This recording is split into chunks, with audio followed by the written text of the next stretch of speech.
Hey guys, my name is Blake Cadwell. I'm the co-founder at Soundly.com. And in this video, we're going to be talking about an important decision that any hearing aid user needs to make. And that is, do they go with an in-ear device, like the Sony device that's sitting in my ear on this side, or do they go with a hearing aid that sits behind the ear, like the Sennheiser device that I have in this ear? Now, I typically don't recommend you wear a different product in each ear, but I'll talk you through the difference in experience between behind the ear and in the ear, some of the pros and cons, the things you can expect from each style, and ultimately, hopefully, help you make a decision on which style is right for you. If we have not yet met on this channel, my name is Blake. I'm a hearing aid wearer, and over the last year, I've spent time in over 50 different hearing aids, reviewing them for features, quality, comfort. I'm also the co-founder at Soundly.com, which is a one-stop shopping destination for hearing health. You can test your hearing there, you can compare products, or you can learn about things like the topic we're talking about today, in the ear versus behind the ear hearing aids. If you enjoy this video, I'd really appreciate it if you give it a thumbs up and subscribe to the channel. It helps us reach more people. With that, let's get into it.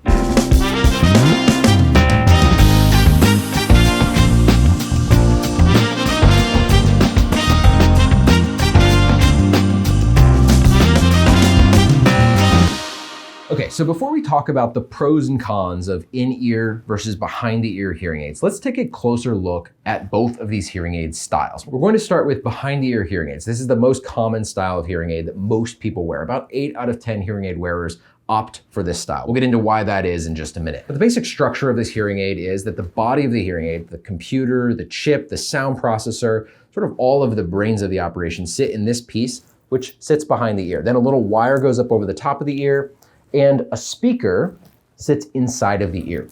So ultimately what you have is a pretty lightweight setup inside of your ear canal, and most of the heavy lifting is happening behind the ear. On the flip side, there are a few different styles of in-ear devices. The most common is an invisible style device, like this Sony device, which pretty much disappears in my ear canal. Most people would never know I'm wearing this. It goes all the way in and kind of hides inside of the shadow. This is one of the reasons that people like in-the-ear hearing aids, is that they tend to be very invisible.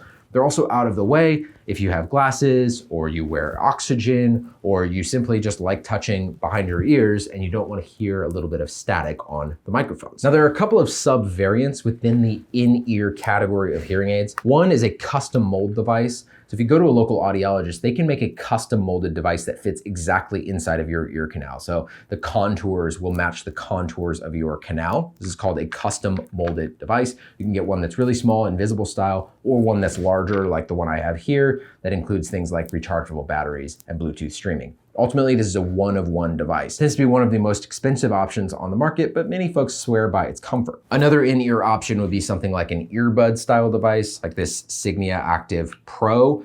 Basically looks like an earbud in your ear. It's much more visible, but it also has room for things like Bluetooth streaming. So those are options you could explore. But to keep this video simple, we're going to look at the two most common paths folks would take for behind the ear and in the ear. And that is a receiver and canal device like this Sennheiser that I'm wearing, and an invisible style in-ear device like the Sony product that I have in this ear. Let's talk about the pros and cons of each one. Again, we'll start with the receiver in canal device.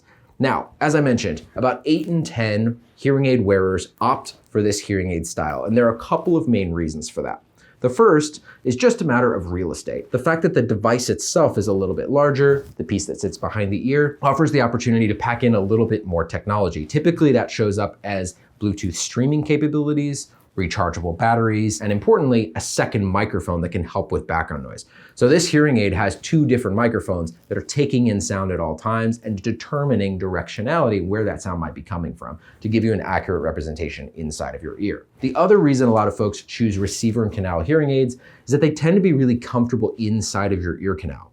Once you get used to the feeling of something on top of your ear, which really just feels very similar to glasses, then the piece inside of your ear is pretty lightweight. And if you have the right dome tip, it simply floats in there and you'll probably forget you're wearing it most of the time. The downside to having a piece behind your ear is that if you wear glasses, it can get a little bit tight back there. Really depends on how narrow your ears are. If your ears sit a little further from your head, you should have plenty of room for glasses or sunglasses. But if you have ears that sit closer to your head, it might be tight and you might have a hard time fitting both glasses and your hearing aids in place. Similarly, behind the ear hearing aids can be frustrating if you wear masks a lot, or if you wear over-ear hearing protection. My brother's a hearing aid wearer and he also drives tractors a lot, so he opts for in-ear devices because he wears that hearing protection over his ears and he doesn't want it to interfere with the behind-the-ear style. So you really need to balance the additional features and sometimes comfort that's available with behind-the-ear hearing aids with your particular need to keep that space behind your ears open. Now, of course, for some folks, they're also thinking about discretion. How visible are these hearing aids to other people?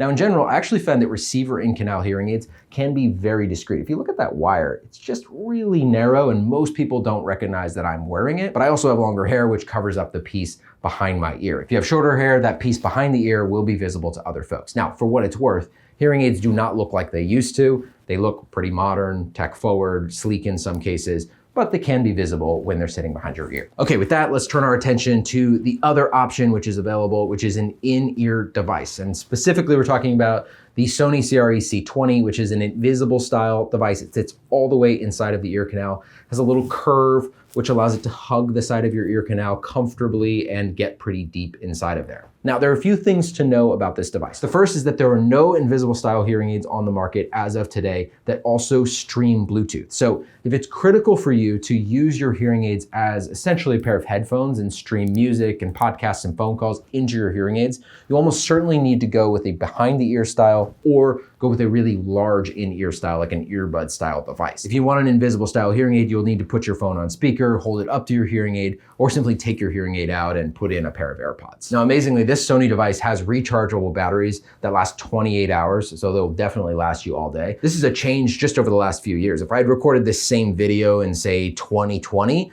there would be very few invisible style hearing aids that were also rechargeable. But now, battery technology has gotten better and in-ear devices can also be rechargeable. So there are really a couple of main drawbacks outside of Bluetooth connectivity. The first is that most invisible style hearing aids only have room for one microphone.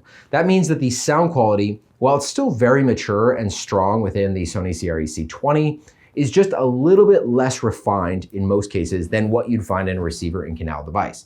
Now, to be honest, when I wear both of these products side by side, I often can't tell the difference in sound quality. Now, there's a chance that in certain edge cases, a receiver in canal hearing aid is going to give me a bit more clarity. And when I have a choice or I'm going into a high stakes meeting, I almost always wear a receiver in canal device. That said, the sound quality in Sony CRE-C20 is probably as good as the best receiver in canal devices just 2 or 3 years ago. But an in-ear device, you're always giving a little bit up in terms of sound quality because you only have one mic and not two. The second factor to consider is comfort. And of course, this is a sort of all-encompassing topic because in some ways, in-ear devices are more comfortable. The space behind your ear is open. You can easily take on and off glasses or masks. You'll never hear your hair or your hands brushing up against the microphone ports. But on the flip side, the piece that actually sits inside your ear is a little bit larger because you have to pack the entire hearing aid in there. That means when I feel the difference between these two styles in each of my ear canals, the in-ear device feels a little bit fuller and I can feel that there's a little bit more material in there compared to the receiver and canal device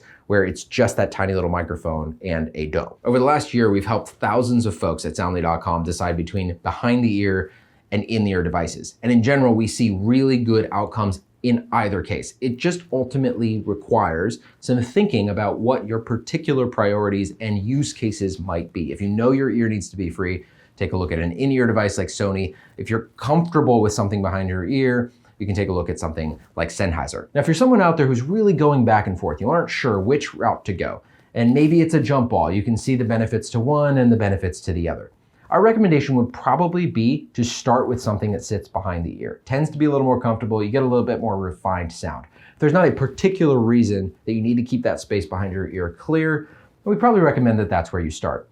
I took a look before recording this video at our return rates on behind the ear and in-ear devices. And while they're very close, and 8 or 9 in 10 folks on either side have really great experiences and ultimately successful outcomes and do not need to return their product, we do find a slightly lower return rate for folks who choose a behind the ear device versus an in-the-ear device. If you want to talk to somebody about the decision between in-ear and behind the ear, maybe you want to talk to them about OTC versus RX or any other topic related to hearing health, you can always get in touch with our team via text, email, or phone call. Talking to customers is one of our favorite parts of our job. We love helping folks figure out their next step and ultimately caring for them if they make a purchase through Soundly.com. Now, it's worth noting that if you purchase any hearing device through Soundly.com, whether it's in-ear or behind the ear, you're going to get a complimentary call with our audiologist who can help you figure out the fit, the setup, the customization, help you get all set up so that you can have a successful outcome. You also get other modern perks like 45-day hassle-free returns,